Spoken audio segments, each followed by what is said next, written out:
시청자 여러분 안녕하십니까? 5월 14일 수요일 KBC 뉴스와이드 시작합니다. 제21대 대통령 선거가 20일 앞으로 다가왔습니다. 공식 선거운동이 펼쳐지면서 선거 열기도 뜨겁게 달아오르고 있는데요. 22일 동안의 일정 속에 대선 후보들은 전국을 돌면서 민심의 지지를 호소하고 있습니다. 오늘은 더불어민주당 신정훈 국회의원과 함께 21대 대선 상황 짚어보도록 하겠습니다.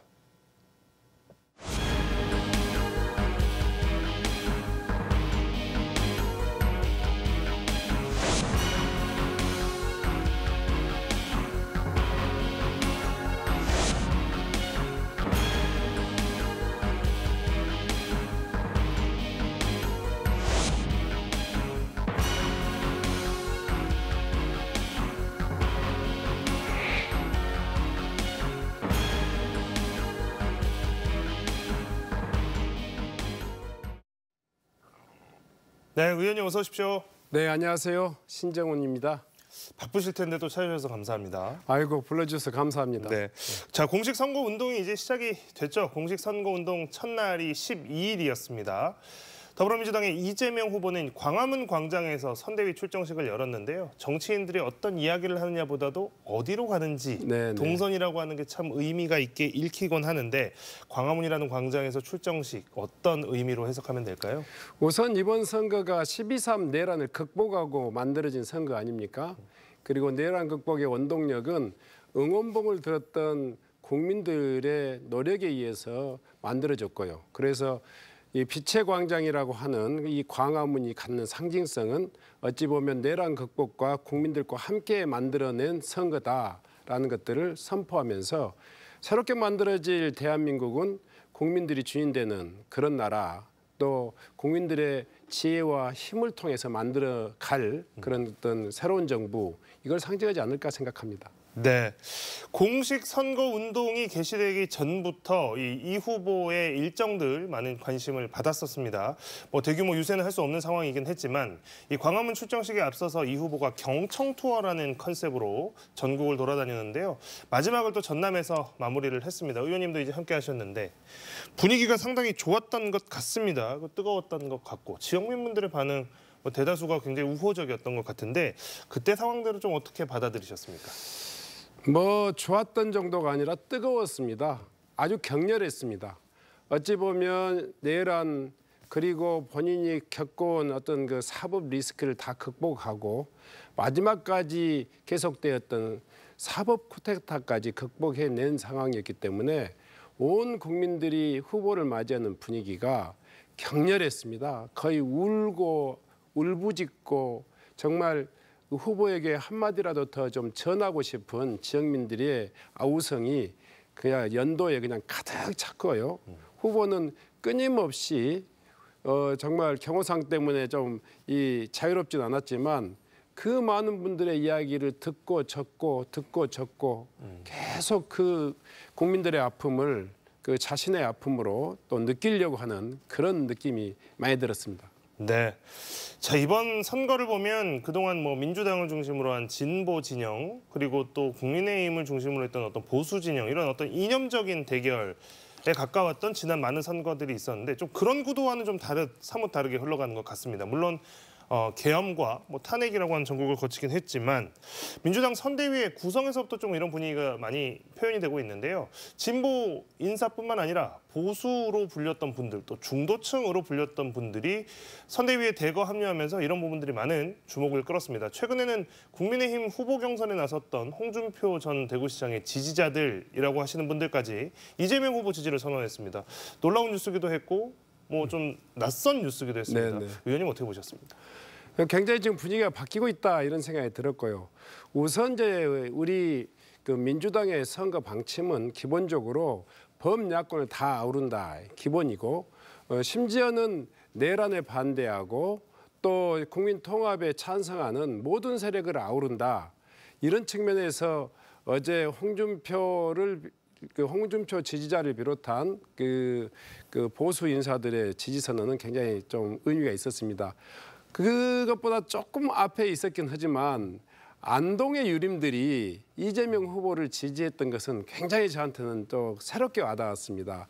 안동 그 가장 보수의 원조라고 하는 그 원로들, 그 어르신들께서 야 이제는 이재명 우리 대통령 한번 돼도 되는 거 아니냐 하는 것들을 그냥 선언했단 말이에요. 그래서 저는 그 안동의 유림들의 지지 그리고 이번에 홍준표 지지자들의 어떤 지지 선언 굉장히 의미 있게 봤습니다. 다만 이제 많은 우리 지지자들이 이 내란 극복은 분명히 내란을 청산해야 된다. 그러니까 내란 척결에 대해서까지 양보해서는 안 된다 이런 의지가 있습니다. 후보도 끊임없이 포용하지만 앞으로 우리 만들어가는 대한민국은 결코 이런 그 헌정 유린 세력들과는 이 그냥 덮고 가지는 않겠다 이런 의지를 표명하고 있으니까 국민 여러분들께서 좀 더 믿고 맡겨주셨으면 좋겠습니다. 네. 자, 의원님 이번 대선 때 좀 큰 역할 맡으셨습니다. 중앙선대위에서 총괄조직본부장을 맡으셨는데 어떤 역할 좀 하시는지 궁금하고 또 지금 실제로 어떤 일들을 좀 진행해 나가시는지도 좀 궁금합니다. 저한테는 굉장히 가분한 자리죠. 제 경험으로 봐서는 이 큰 선거를 전체적으로 득표전을 총괄 지휘하는 위치니까요. 총괄 조직본부라고 하는 것은 기본적으로 이 선거전에 있어서 기본 밑바닥표를 쭉 이렇게 이 관리하고 또 득표전을 지휘하는 어찌 보면 보병전과 같은 겁니다. 후보는 이 메시지하고 홍보전, 유세전 여러 가지 것이 있지만 우리들은 정말 골목 마을 현장까지 쫓아다니면서 전국의 모든 이재명을 지지하는 세력들이 투표할 수 있도록 하고 지지할 수 있도록 만드는 것이기 때문에 어찌 보면 선거전의 승패에 굉장히 중요한 그 역할을 하고 있다. 뭐 제가 그럴 능력이 있다 이렇게 생각하지는 않습니다만은 그런 역할을 또 후보께서 저에게 주셔서 뭐 최선의 노력을 다하고 있습니다. 네. 특히 우리 뭐 한 말씀만 더 드리면 0.75%의 아픈 그 패배였기 때문에 우리 조직본부의 기본 방침은 1더하기입니다. 1더하기 위원회라는 그런 그 자부심을 하자. 그러니까 플러스 원, 그러니까 1% 그리고 한 사람 이 한 표를 소중하게 생각하는 선거운동을 저희들이 조직하고 있어서 이번 선거의 필승 전략을 1더하기라고 생각합니다. 네, 1더하기라고 하는 필승 전략을 말씀해 주셨습니다. 광주 전남에서도 지역별로 이 선대위 출정식이 있었습니다. 그리고 이제 본격적인 대선 선거 운동이 시작이 된 상황인데요. 민주당은 이번 대선에서 정권 교체를 위한 압도적인 지지를 호소하고 있습니다. 목표로 하고 있는 전남 지역 투표율, 득표율 뭐 최근에 발표가 됐던데요. 굉장히 높게 잡았습니다. 네. 투표율, 득표율 어느 정도 목표로 하고 있습니까? 되게 뭐 전남을 예로 들면은 지난 대선에서는 투표율이 한 80% 정도였는데 이번에 5% 정도 상향하겠다. 지지율은 85%에서 6% 정도 사이였는데 이번에는 5% 정도 높여서 이게 90% 정도를 목표로 우리 전남 도당에서 목표를 세우고 노력하고 있습니다. 오늘 오전에 그 강기정 시장님을 만났는데 야 강기정 시장님 뭐 득표율에 대해서는 관여할 수 없는 분이 처지이지만 투표율만큼은 반드시 그러니까 투표율만큼은 역대 어떤 대통령 선거보다도 더 높은 그 투표율을 할 수 있도록 그렇게 노력하겠다 했습니다. 92.4%더라고요. 그러니까 87년도 김대중 대통령의 이 대선에서 그 92.3%의 최고의 투표율이 있었는데 이번 광주시의 어떤 그 광주시당의 투표율을 92.4%로 정한 것은 굉장히 의미 있었습니다. 저희들이 90%다 85%다 이야기하지만 역대 어떤 선거보다도 투표율과 이 득표율을 좀 높게 잡고 노력을 해야 되겠다 이렇게 생각하고 있습니다. 역시나 이 투표율과 득표율에 대한 목표치를 지난 어떤 선거보다 좀 높게 잡으셨다라고 하는 것은 그만큼 지금 이 조기 대선이 치러지게 된 상황에 대해서 지역민들의 분노 또 지역민들의 요구가 있다고 판단하셨기 때문일 텐데요. 1더하기 전략을 잠깐 말씀해 주셨지만 이 높은 투표율과 득표율을 설정하신 만큼 여기에 대한 전략도 조금 더 꼼꼼하게 점검을 하셨을 것 같습니다. 어떤 전략들 지금 생각을 하고 계십니까? 우리 대개 호남에서는 선거운동을 해도 80% 이상이 나오지 않습니까? 거의 대부분 눈에 보이는 것은 민주당 지지자, 이재명 지지자인데 그럼에도 불구하고 20% 가까운 분들이 투표를 안 한단 말이에요. 또 지지도에서도 85%라고 하면 15% 가까운 숫자가 이 지역 주민들의 숫자로 보면 30만 명을 넘습니다. 그래서 저희들은 기본적으로 전통적인 선거운동 방식, 그러니까 피켓팅이라든가 샤우팅이라든가 유세전이라든가 이런 대중적인 선거는 기본으로 깔지만 지금 이번에는 아주 현장 밀착형으로 골목으로 그 주민들의 이야기를 듣고 무관심층, 중도층 그리고 비당원층, 그러니까 민주당을 지금까지 한 번도 하지 않았던 사람들을 찾아 나서는 선거를 하겠다 이렇게 생각합니다. 그리고 전 활동가들이 매주 아침에 일어나면 이 소위 말 피켓팅 하기 전에 반드시 전화통을 들어서 정말 중도 무당층 지지층 이분들을 찾아 나서겠다. 그래서 한 사람을 찾는 것이 이번 선거의 어떤 관건이다. 이런 자세로 전 당원이 노력하겠다 이렇게 생각하고 있습니다. 사실 이 대통령 선거라고 하면 뭔가 지역에서는 뭐 기초의원, 뭐 기초단체 선거, 지방선거나 지역구 국회의원 선거에 비해서는 조금 더 먼 이야기처럼 들릴 수도 있는 건데 뭔가 한 명 한 명씩 꼼꼼하게 챙겨나가는 전략을 세우신다고 하니까 실제로 득표율이나 투표율이 어느 정도 나올지 저도 좀 이제 관심이 갑니다. 자, 민주당 경선 과정에서 여러 가지 지역 공약이 나왔습니다. 당연히 지역민들 입장에서는 우리 다음에 대통령이 되겠다라고 하는 사람이 우리 지역에 대한 청사진을 어떻게 그리고 있는가가 궁금할 수밖에 없는 것인데요.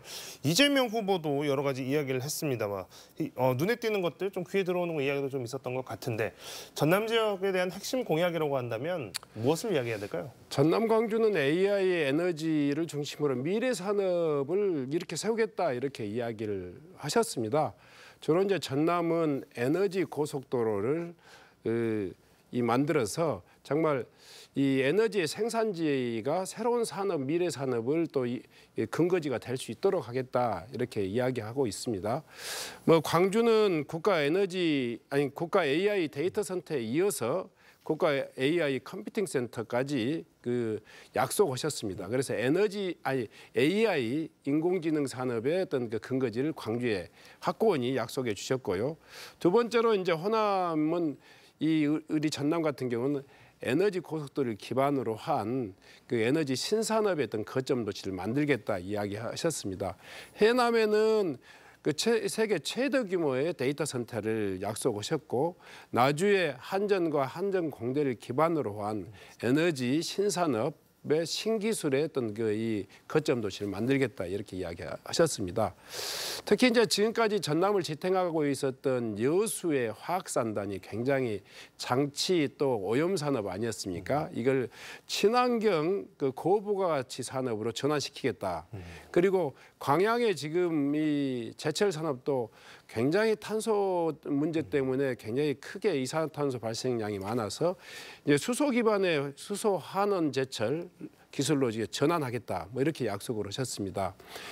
뭐 전남 전체적으로는 또 소위 말해서 그 스마트 농업, AI 농업을 기반으로 해서 농업도 좀 더 미래형 농업으로 탈바꿈시키겠다 이렇게 약속을 하고 있습니다.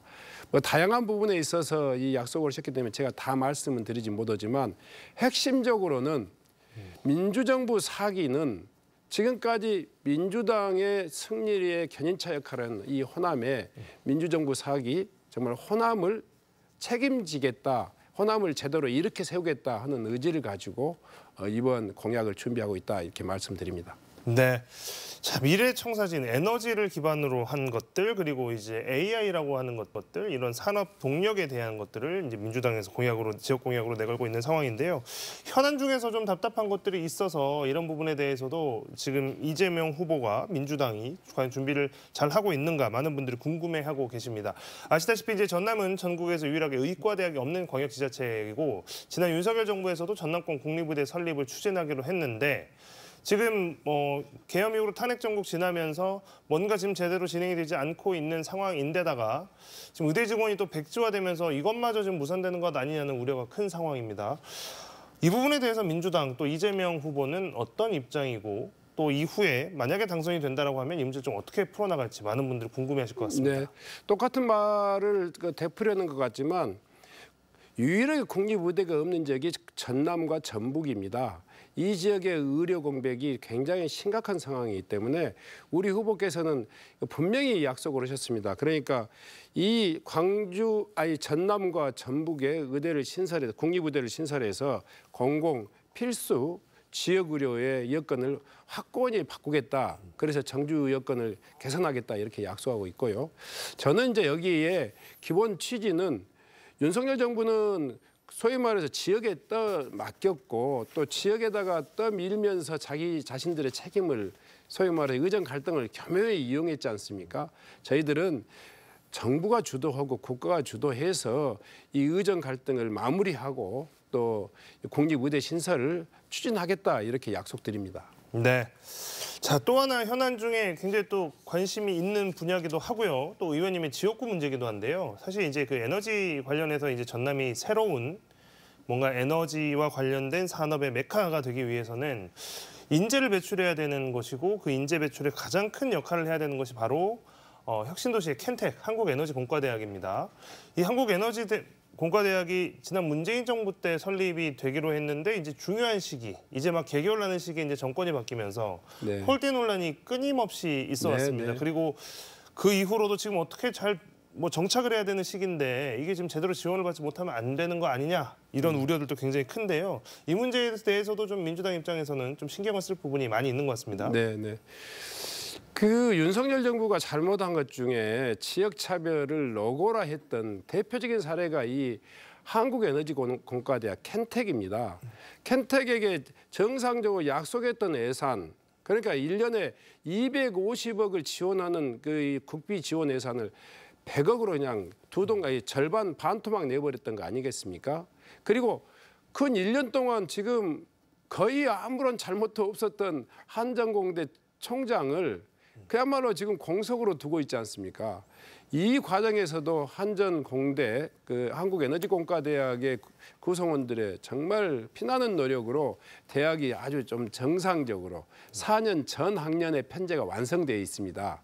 그래서 첫째로는 정부가 약속은 그 공약인 정부 지원 예산을 반드시 시행할 수 있도록 하겠고요. 아까 말씀하신 대로 이 에너지 신산업을 광주 전남의 전략 산업으로 하겠다고 약속했기 때문에 그에 필요한 인재 또 기술 이 연구의 핵심 그 기반을 이 한국에너지공과대학을 통해서 하겠다. 예, 호남권 공약에 분명하게 그렇게 명시돼 있습니다. 앞으로 이 에너지공대가 광주 전남의 에너지 신산업에 그 어떤 뭔가 좀 천병 아니 효자 노릇을 다할 것이다 이렇게 생각합니다. 네.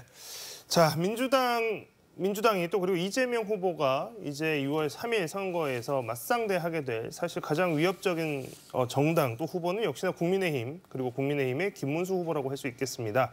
국민의힘이 선거 공식 후보 등록을 앞두고 내홍을 크게 겪은 터라 뭔가 좀 많은 관심이 그쪽으로 쏠린 것 같긴 하지만 이제 공식 선거 운동이 시작되면서 이제 그 눈길이 자연히 갈 수밖에 없는 상황입니다. 국민의힘 이야기를 좀 해보겠는데요. 여전히 윤석열 전 대통령의 그림자를 끊어내지 못하고 있는 것 같습니다. 여러 가지 이야기도 좀 나오고 있고 그게 득이 될지 실이 될지는 이제 여러 다른 의견들로 다른 해석들이 계속해서 나오고 있는 상황인데요. 대선을 앞두고 당 내부에서는 이제 탈당 요구도 나오고 있고 그런데 아직 후보는 결정을 내리지 못하고 있는 것 같습니다. 상대 당이긴 하지만 네. 민주당에서 보시기에 이 문제는 어떻게 정리가 될 것 같다 혹은 어떻게 돼야 된다라고 생각을 하시나요? 속담으로 이야기하면 동문서답 후보다. 분명히 이 당의 주류들은 한덕수 후보를 만들겠다고 했는데 당원들과 국민들이 그걸 저지시켰다는 것 측면에서 보면 전혀 당의 뜻과는 다른 후보다. 두 번째로는 어찌 보면 내란을 옹호한 후보 아닙니까? 아니 그동안에 이 김문수 후보를 낙마시키기 위해서 온갖 노력을 다했던 이 윤석열 대통령이 그 세력이 그 다음 날 즉각적으로 이 성명을 냈는데 국민의힘 당원들의 저력을 보여주는 결정이었다. 이와 같이 전혀 진실되지도 않고 또 당원들과 국민들의 뜻과도 영 동떨어져 있는 후보이라는 것을 보여줬고 또 하나는 김문수 어쩔 수 없이 스스로가 내란을 옹호했던 그 행적과 다 있듯이 윤석열이 끊임없이 지원하는 후보가 될 것이다. 그래서 내란을 연장하고 또 내란을 획책하는 그런 후보가 될 거다. 이런 측면에서 보면 국민들 선택의 대상이 아니라 오히려 지금 석고대죄해야 될 그런 후보다 이렇게 생각합니다. 네. 자, 국회 상황을 좀 짚어보도록 하겠습니다. 이게 갑작스러운 탄핵으로 지금 조기 대선이 치러지는 상황이기 때문에요. 국회도 지금 쉴 새 없이 굴러가고 있는 상황인데 지금 공직선거법 개정안이 국회 행안위에 이어서 법사위를 통과했습니다. 공직선거법상 허위사실 공표 구성 요건에서 이 행위라고 하는 부분을 삭제한다는 내용인데요. 국민의힘은 이 법안이 이재명 방탄 입법이다 이렇게 비판하고 있습니다. 해당 법안은 이제 의원님께서 대표 발의를 하셨는데 개정의 취지 그리고 또 국민의힘에서 이야기하는 그런 비판에 대해서는 어떻게 설명을 하시겠습니까? 잘 아시겠지만 이 법은 그때 당시에 소위 말해서 대법원에 의한 제3차 사법 쿠데타에 대한 대응 방안입니다. 어찌 보면 방탄 법안이라고 이야기지만 이재명을 저격하기 위한 그런 이 법 기술자들의 농간을 막아내기 위한 불가피한 조치였다 이런 이야기를 말씀드리고요. 두 번째로는 이 허위사실 공표죄의 행위라고 하는 이 조항은 그 추상적인 그런 의미 때문에 이 검찰과 법원의 이 해석의 남용이 아주 많았던 법입니다. 그래서 국회 내에서도 또 인권 전문가들이 이 표현의 자유랄까 또 정치 활동의 자유를 보장하기 위해서 개정이 필요하다라는 것들을 아주 지속적으로 문제 제기해 왔습니다. 대표적인 사례 하나 말씀드리면 제가 잘 아는 21대 국회의원이었던 이규민 의원 안성지역 출신인데 그분이 선거 과정에서 자동차 전용 도로를 잘못 표현했어요. 고속도로라고. 근데 일반인들 생각하기에 자동차 전용 도로와 고속도로의 차이를 거의 못 느끼거든요. 그리고 이 분은 그 자동차 이 전용 도로와 고속도로의 의미를 크게 구분하지 않은 상황에서 그 교통 문제 해결을 이야기하는 건데 그것 때문에 국회의원을 낙마했단 말이에요. 지금 이재명 대표가 받고 있는 이 허위사실 공표죄 그것조차도 1심과 2심이 명백히 다른 입장을 내고 있는 상황인데 그걸 가지고 대선 후보를 낙마시킬 수 있느냐 이런 측면도 있습니다. 그래서 제가 대표 발의했지만 그 공선법 개정안은 시대의 추세에 맞고 또 충분히 이 공론화가 되는 이 내용이었기 때문에 뭐 지금 당연히 이 개정되어도 뭐 충분하다 이렇게 생각합니다. 네. 자, 5월입니다. 다가오는 일요일이 5.18 민주화운동 제45주년 기념일입니다. 5.18과 관련해서 참 어렵습니다. 5.18에 대한 왜곡 또 이런 오해들이 쉽게 정말 없어지지 않고 있는 상황인데 최근에 이 박선영 진실화해위원장이 국회 행안위 현안 질의 중에 5.18 당시 북한군 개입 여부에 대해서 모르겠다라고 말을 했습니다. 그때 이제 뭐 의원님께서 상임위원장이시니까 그때 이제 뭐 호통치고 하는 모습도 좀 봤는데 5.18 민주화운동이 지금 45년이 흘렀습니다. 근데 여전히 이런 논란이 변하지 않고 있습니다. 이런 문제 좀 어떻게 봐야 될까요? 궤변이자 망언이죠. 어찌 보면 이것 또한 40년 전에 이 계엄군에 의한 계엄군을 앞세운 헌정 유린 사건이고 또 광주 시민의 입장에서 보면 우리의 민주주의를 지켜내기 위한 피로 싸운 자랑스러운 역사 아니겠습니까? 이 극우 보수 우파들이 늘상 이런 것들을 폄하하기 위해서 폭도다 아니면 북한군의 소용이다 이런 이야기를 했는데 국가인권위원회 그 진실화해위원회 소위 말 역사의 진실을 밝혀서 또 이 소위 말해서 이 국민들 내부의 어떤 그 화합을 또 이게 화해를 그렇게 노력해야 될 그런 위원회 위원장이 5.18을 소위 말해 북한군의 개입설에 대해서 어떻게 생각하느냐 단호히 북한군 개입선이 이미 역사적으로 학문적으로 또 법률적으로 사실이 아닌 것이 증명되었다 이렇게 답변해야 되는데 저는 모르겠다. 아직도 논쟁 중이기 때문에 나는 말할 수 없다. 이 이야기는 광주 시민들을 모독하는 이야기고 윤석열 정권의 실체를 보여주는 이야기죠.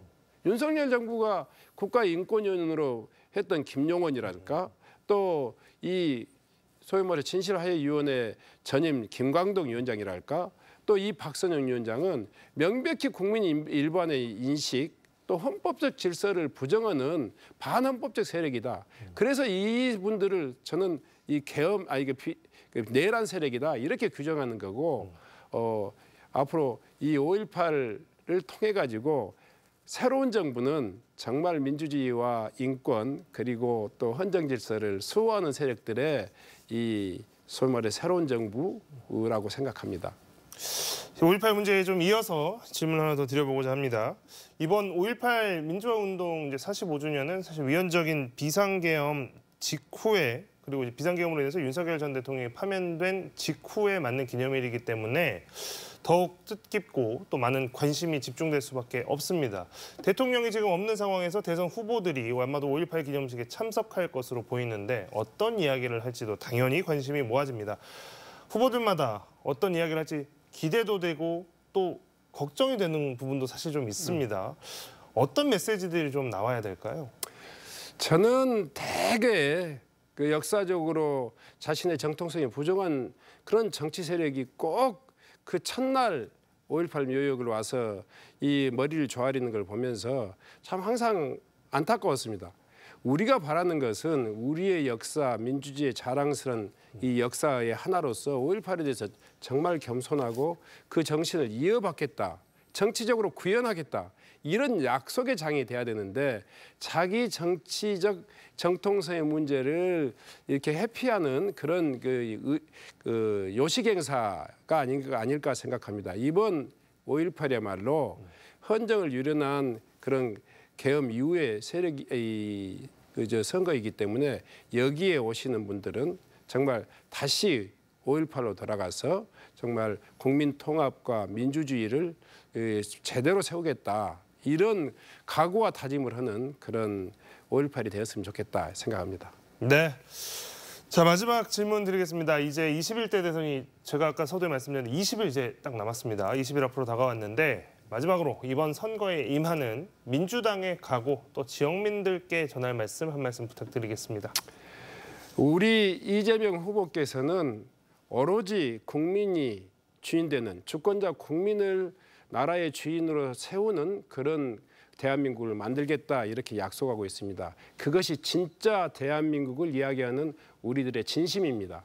앞으로 현장에서 고생하시는 노동자, 소상공인, 농민들의 문제를 해결하고 국민들의 어려움을 해결하는 그런 정부, 그런 정치가 될 수 있도록 저희들의 최선의 노력을 다하겠습니다.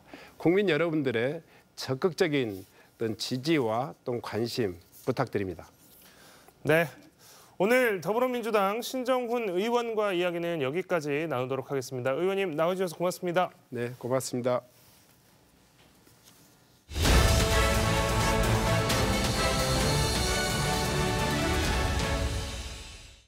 서울광역방송센터입니다.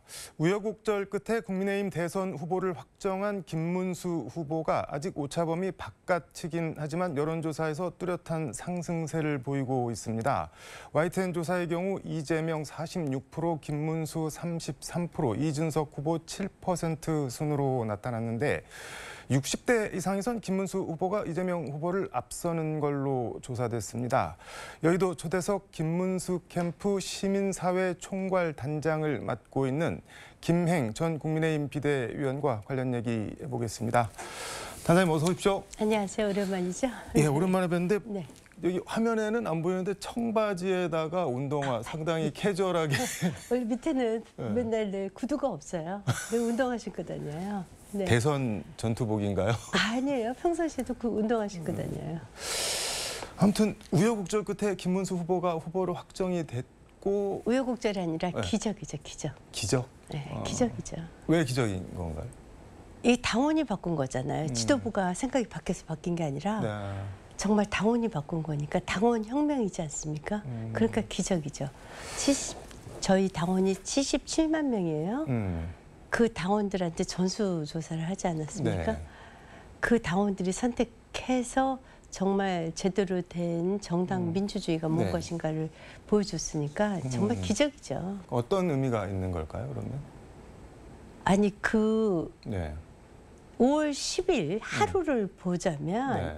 정말 누구는 그런 얘기도 해요. 예수님은 3일 만에 부활하셨는데 그 김문수 후보는 하루 만에 부활했다고. 생각해 보세요. 새벽 0시에 비대위 개최하고 바로 2시인가에 그 교체를 의결하고 3시에서 4시 사이에 한덕수 후보만을 상대로 32가지 서류를 내서 등록을 하고 우리 당에 입당한 지 30분 만에 대통령 후보가 되고 그리고 아침에 눈 떠보니까 후보가 바뀌었고 이 상황을 누가 이해할 수가 있겠어요. 정말 상상할 수 없는 일이 벌어진 거예요. 네.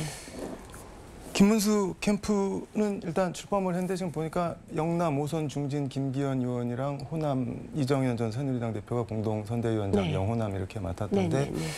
시민사회 총괄 단장 캠프에서 맡으셨는데 김문수 후보랑은 원래 좀 아셨나요? 인연이 있으신가요? 아니 원래는 이게 참 묘한 인연인데 제가 그 김문수 후보에 대해서는 사실은 최병렬 대표님께 얘기를 많이 들었어요. 이분이 어떤 분인가에 대해서. 네. 아마 우리 김 후보님은 그걸 모르실 거예요. 또 제가 장기표 선생님과 30년 넘은 인연이 있습니다. 그래서 그분에 대해서 장기표 선생님, 이부영 의원님께 얘기를 많이 들었어요. 그러니까 저로서는 낯설지 않았죠. 근데 이분은 그동안 이제 경기도지사 도백으로 나가 계셨으니까 저는 중앙에서 활동을 했고 직접 만날 기회가 없다가 노사정 위원장 하실 때 뵀어요. 제가 그냥 하도 얘기를 많이 들어서 저 대통령 나오시면 제가 후원회장 해드릴게요. 그랬어요. 근데 그때는 뭐 그럴 게 그냥 농담같이 한 얘기예요. 왜냐하면 사실 이런 별의 순간이 올 거라고 생각했었던 건 아니고 제가 워낙에 얘기를 많이 들었기 때문에 그냥 먼저 얘기를 했다가 경사노위 위원장 할 때는 윤석열 대통령 탄핵되기도 전이잖아요. 훨씬 전이죠. 1년 전이죠. 근데 그때 뭐 약간 뜬금없이 대선 제가 뜬금없이 네. 하도 많이 들어서 이분의 품성, 이분의 행적 이런 걸 얘기를 하도 많이 들어서 제가 먼저 그랬더니까요. 대통령 나오시면 제가 후원회장 해드릴게요. 그랬더니까요. 그러다가 질 것 같아서 그때 와서 초반에 저희 캠프에 아무도 없을 적에 많은 지지 선언이 있었어요. 하루에 2-3건씩. 네. 그거를 좀 역할을 했었죠. 그러다 보니까 이제 기자분들이 아는 사람이 없으니까 저한테 오고 뭐 이렇게 된 거예요. 그래서 지금 뭐 약간 좀 무임소 같아요. 무임소처럼 그냥. 그 김문수 어떤 사람인가요? 왜 김문수가 지금 이 시기에 국민의힘 후보가 돼서 대한민국 대통령이 되어야 되는 건가요? 그 김문수 후보는 아시다시피 뭐 도지사도 2번 하시고 네. 국회의원도 3번 하시긴 했지만 전체적으로 보면 사실 바깥에 계셨던 기간이 더 깁니다. 네. 뭐 박정희 정권에 투쟁하셨고 감옥에도 가시고 또 민중당이라는 정당 이재호 고문님과 만들어서 실패도 하시고 또 들어오시고 또 나가셔서 박근혜 대통령 탄핵 이후에 나가셔서 이런저런 정치 실험을 많이 하셨죠. 네. 그런 과정 중에 그분이 늘 꿈꿔왔던 대한민국을 저는 뭔지 알 것 같아요. 뭔가요, 그게? 우리가 이제 혁명을 하면 되게 그 혁명은 어떤 분은 분함에서 하기도 하고 네. 어떤 분은 기득권 세력에 대한 증오로도 하고 이분의 그 혁명 또 저항의 원동력은 선함에 있더라고요. 선함. 네. 이게 뜬금없죠. 악을 잘 참지 못하더라고요. 불의를 참지 못하더라고요. 놀라울 정도로 선하다는 것이 이분의 특징 같아요. 그것이 혁명의 원동력이 된다는 것을 보여준 분이 저는 김문수 후보라고 생각을 해요.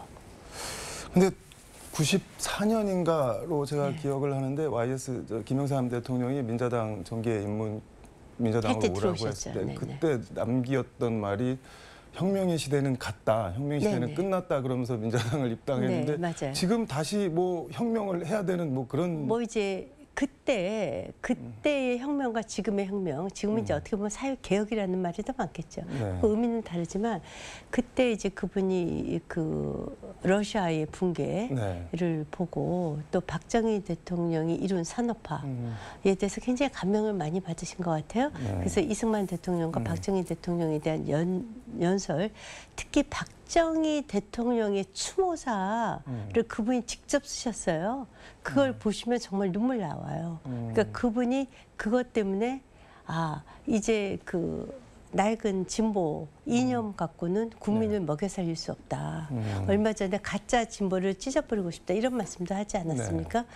그래서 김영삼 전 대통령 시절에 보수로 턴을 하셨죠. 네, 윤석열 전 대통령이 페이스북에 국민께 드리는 호소 뭐 이런 글을 올렸는데 민주당하고 이재명 후보를 전체주의로 규정하면서 이번 조기 대선을 일종의 체제 전쟁, 자유민주주의가 망하느냐 마느냐 이런 네. 걸로 규정을 하고 있던데 이게 근데 윤석열 대통령이 이렇게 뭐 한마디씩 하는 게 도움이 될까요, 그런데? 아니 도움이 네. 된다고 솔직히 말씀은 드릴 수 없지만 분명한 것은 그 이재명 네. 민주당의 그 무도한 입법 독재에 네. 대해서는 저희가 많이 걱정하지 않습니까? 이재명이 대통령이 되는 대한민국은 네. 분명히 독재로 갈 것이고 입법, 사법, 행정을 모두 다 손아래 틀어지는 전무후무한 가장 막강한 정권이 탄생을 합니다. 근데 그간에 민주당이 해온 그 포악 무도한 폭력적인 정당의 행태를 보면 정말 이건 체제 전쟁이라고 뿐이 할 수 없죠. 그것에 대한 대통령의 고심이 있었을 것입니다. 그런 점에서 이해해 주시면 좋겠다는 생각이 들고요. 저희도 그러한 절박함에 뛰는 거예요. 입법, 사법, 행정의 상권 분립의 의미가 다 없어지고 이런 것들이 그냥 이루어지는 건 북한보다 더한 대한민국이 되는 거죠. 이것은 정말 반드시 막아야 된다고 생각을 합니다. 여기는 북한보다 더 더한 중국의 시진핑 정권보다 더한 가장 막강한 그러한 그 독재 정권이 탄생할 것에 대한 정말 우려가 있습니다. 우리 국민이 그렇게 어리석을까요? 그 독재 정권 탄생하라고 몰아줄까요, 표를? 그러니까 그나마 저희는요. 상대 후보가 이재명 후보가 아니면요. 이번은 해보나 마나한 진선거예요. 어떻게 국민한테 표를 달라고 할 수가 있어요. 그나마 이재명 후보이고 또 그간에 지난 총선 이후에 또 총선 전에도 민주당이 대선 이후에 그 정말 폭력적이지 않았습니까? 그러니까 그나마 기대는 거예요. 다른 분이었으면 선거 못 치러요. 어떻게 선거를 치를 수가 있어요? 거꾸로네요. 이재명 후보가 계속 1위를 달렸는데 이재명 이어서 그래도 우리가 이번 대선에 어떻게 한번 해볼 만하다는. 그럼요. 이재명 후보처럼 비호감도 비토가 가장 많은 후보가 있었나요? 지지율이 뭐 50% 달한다고 하지만 비토 의견도 50%에 달하잖아요. 지금 현재 여론조사를 보면 지금 김문수 후보가 좀 올라가고 있어요. 이제 상승세를 타기 시작하는데 민주당 지지자들은 거의 90몇 %가 이재명 후보를 지지하더라고요. 저희 당은 한 60% 좀 넘어요. 아직 마음이 안 온 거예요. 국민의힘이 싫은 거죠. 그렇지만 김문수 후보는 오르고 있습니다. 어떤 분이 이런 얘기를 하세요. 신데렐라처럼 봐줘라. 그게 뭔가요? 신데렐라 개인만 보면 택할 수 있잖아요. 남자가 여자랑 결혼할 때 집안 보고 택하는 건 아니잖아요. 그 여성 보고 택하지. 그것처럼 그 얘기 하시는 분도 있더라고요. 우리 국민의힘은 정말 표를 달라고 할 수 없을 정도로 망가졌지만 이번에 당원들이 살려냈잖아요. 원래 5월 10일 날 당간판 내렸어야 돼요. 그날 어떻게 국민들한테 표를 달라고 할 수가 있어요. 어떻게 한밤중에 그렇게 황당한 짓을 할 수가 있어요. 정말 상상을 뛰어넘는 거잖아요. 그걸 기적같이 이제 당원들이 살려냈어요. 그래서 정말 체제를 지키고자 하는 보수, 시민, 국민 여러분들과 당원분들이 정말 저희가 부족하지만 마지막으로 이재명만은 막아야 된다고 생각을 해요. 그래서 저희를 좀 용서해 주시고 표를 주십사 이렇게 호소하고 싶습니다. 신데렐라로 김문수 후보를 만들어 달라는 거네요. 그러니까. 네, 그렇죠. 그리고 또 얼마나 신데렐라처럼 구박도 많이 받았어요. 제 안에 제 온몸이 제 투성이로. 신데렐라처럼 구박도 정말 많이 받았죠. 근데 민주당에서는 김문수 네. 후보에 대해서 뭐 예전 발언들 뭐 춘향전은 변사또가 뭐 춘향이 뭐 어떻게 하려고 한 거다 뭐 등등 그런 거랑 119 전화 걸어서 나 도지사인데 뭐 이런 거 소환해갖고 여성 비하 폄하 뭐 갑질 이런 일구는 거. 조금 억울한 측면이 많은 것 같아요. 그러한 그냥 해프닝이었던 것 같아요. 그 전에 네. 그 이유들이 있고요. 그 이제 정치인의 발언은 아마 제 발언도 그럴 거예요. 일부만 딱 띄면 그렇게 좀 과도한 부분 또 잘못한 부분들도 있죠. 그렇지만 네. 제가 그걸 딱 보고 느낀 게 그 망언집이 딱 발표되자마자 네. 온갖 SNS에 이재명의 망언이 다시 다 뭐 형수 욕설부터 시작해서 뭐 총각 사진까지 다 나오더라고요.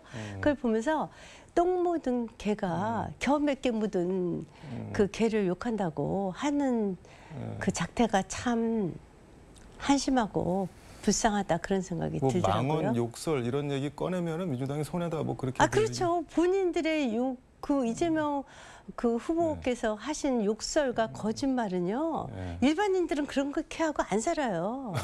누가 그렇게 하고 살아요. 근데 김문수 후보 어젠가 그젠가 가락시장 송파구 가락시장에 네. 갔는데 지역구 의원 배현진 의원이랑 같이 갔는데 거기서 또 뭐 미스 가락시장 뭐 이런 얘기를 해갖고 또 이거 성차별 아니 근데 저희가 좀 잘못이 있었던 것 같은데 그분이 연설을 잘 못하세요. 그거 좀 밋밋하시죠. 그러니까 이제 자꾸 참모들이 좀 말씀 좀 재밌게 하세요. 재밌게 사람도 웃게 좀 하세요. 왜 이렇게 연설을 못하세요. 그러니까 또 좀 실수하신 것 같아. 좀 농담이라고. 재밌게 한다고 하신 게 또 좀 네. 그러신 것 같아. 근데 제가 이 말씀 하나 드릴게요. 그 여성 비하 생각이 전혀 없었던 것은 본인은 그 청년, 네. 여성, 가족이 너무 중요하다는 거예요. 가족. 그래서 그 가족이 행복하고 가족이 건강해야 결국 사회도 건강하고 국가가 발전할 수 있다. 그것을 다룰 수 있는 부서가 여성가족부 아니냐. 그래서 윤석열 대통령님은 그걸 폐지한다고 했지만 본인은 그것을 오히려 더 확대해서 청년 문제, 가족 문제까지 넣어서 그 특히 여성을 많이 도와주고 싶다. 그래서 비대위원장도 여성으로 하고 싶다 그러시더라고요. 그런데 그런 분이 무슨 여성 폐지, 여성 그 폄하 비하 뭐 발언을 그런 거 하셨겠어요. 그것보다는 저희가 늘 가시기 전에 좀 농담 좀 하세요. 농담 좀 하세요. 사람 좀 웃기세요. 어떻게 연설을 못 하세요. 막 이런 거가 좀 저희가 잘못 권한 것 같아요. 아니 농담을 해도 왜 미스 가락시장 이런 농담을 그분이 대중연설이나 이 TV 토론에 능수능란하지 못한 건 좀 사실인 것 같아요. 저는 도지사 시절에 도청을 출입해서 네. 잠깐 봤는데 일단 술은 안 하시고 네, 안 말을 하시죠. 상당히 뭐랄까 딱딱하게 하시는 거는 좀 있기는 있는 것 네, 같아요. 맞아요. 기계적으로. 농담도 잘 못하시고.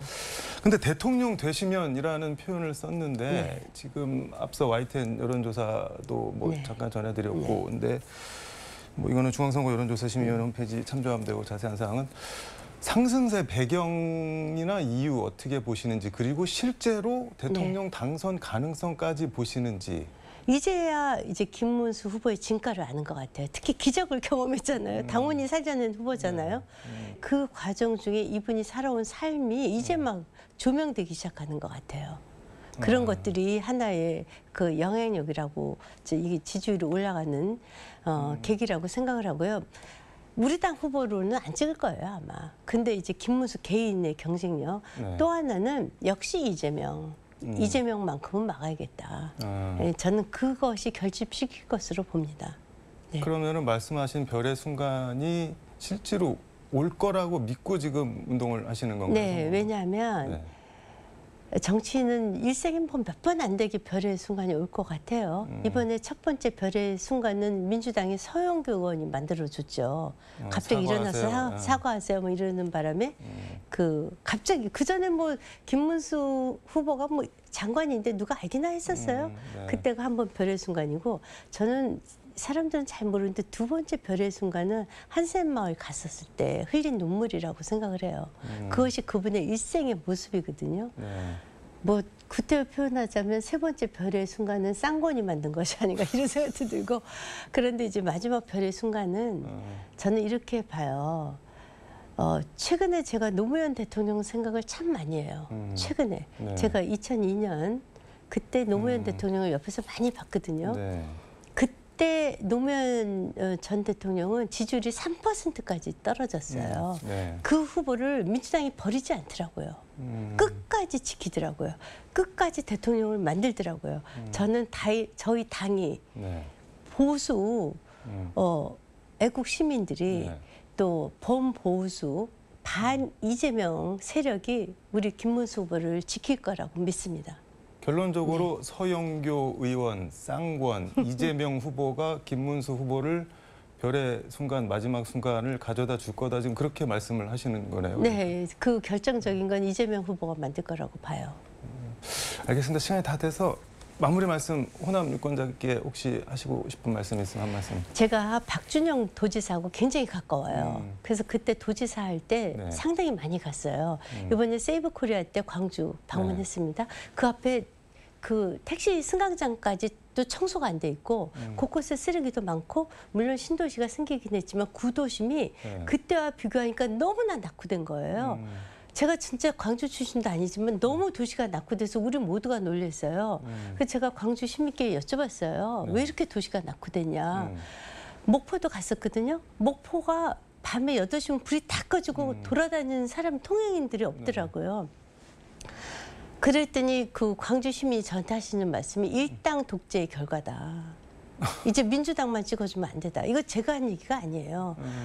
여러분들 그동안 민주당만 찍어준 게 결국 호남의 경제적 그 낙후를 갖고 오지 않았나요? 제가 박준영 도지사 때 정말 많이 갔었. 이렇게 그때 가난하지 않았어요. 그러면 그 책임은 민주당에 있는 거 아닙니까? 그거 정말 이제는 다 우리가 전부 다 바뀌어야 돼요. 네. 이제 더 이상 그 민주당에 볼모 잡히지 마시고요. 누가 대한민국을 살릴 수 있을지 그거를 보고 판단해 주시면 좋겠습니다. 네. 이재명 후보한테 속지 마세요. 속고 있다는 건가요? 지금? 왜냐하면은 자 보세요. 민주당 대표 시절에 통과시켰던 모든 입법과 지금 현재 후보가 돼서 말하는 모든 경제 정책이 정반대잖아요. 그때는 민노총에 끌려다니면서 한 전부 입법안들이잖아요. 지금은 전부 다 그 정반대로 어떻게 그렇게 한두 달 만에 보수 중도 쪽으로 외연 확장이라고 좋게 얘기하지만 당신 실제로 만들어낸 법안과 지금 현재 얘기하시는 그 말씀의 법안들이 다 180도 다르잖아요. 그런 후보를 어떻게 믿으세요? 대통령이 만약에 되실 일도 없지만 되시고 나면 또 바뀔 거예요. 그러니까 저희 국민의힘은 정말 죽어도 할 말이 없는 정말 부족한 정당 맞아요. 그렇지만 김문수 후보는 좀 한번 살펴봐 주셨으면 좋겠습니다. 그리고 민주당에도 따끔한 회초리를 주셔야 정신 차립니다. 이번에도 그때 안철수 후보를 선택했었던 그 마음으로 저희 당을 조금이라도 좀 보살펴 주셨으면 좋겠습니다. 네. 알겠습니다. 오늘 말씀 여기까지 듣도록 하겠습니다. 고맙습니다. 네, 감사합니다. 네. 지금까지 서울광역방송센터에서 김문수 국민의힘 대선 캠프 시민사회 총괄단장과 함께 전해드렸습니다. 5월 14일 수요일 KBC 뉴스와이드 오늘 순서는 여기까지입니다. 저는 내일 다시 찾아뵙겠습니다. 시청해주신 여러분 고맙습니다.